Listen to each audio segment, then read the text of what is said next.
অগ্নিগর্ভ নেপাল, আর বিমানবন্দর অনেকক্ষণ ধরেই বন্ধ করে দেওয়া হয়েছে। কি পরিস্থিতি?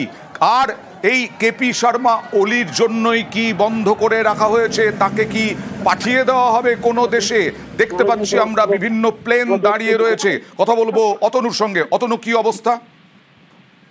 না, এখনো পর্যন্ত দেশ ছাড়ার মতো কোনো পরিস্থিতি তৈরি হয়নি। তার কারণ রাষ্ট্রপতি তার এই মুহূর্তে যে আপডেট আমরা পাচ্ছি, রাষ্ট্রপতি কেপি শর্মা ওলির পদত্যাগ পত্র গ্রহণ করেছেন।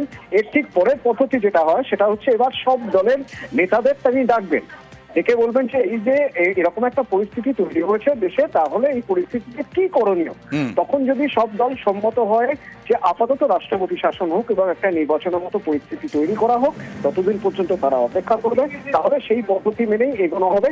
ততদিন পর্যন্ত যাবতীয় সবকিছু রাষ্ট্রপতি দেখবেন এবং পুরোটাই হ্যান্ডেল করবে সেনা বা আর্মি।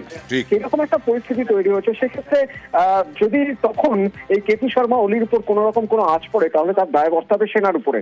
সুতরাং সেনা কখনোই চাইবে না যে সেরকম কোনো পরিস্থিতি তৈরি হোক।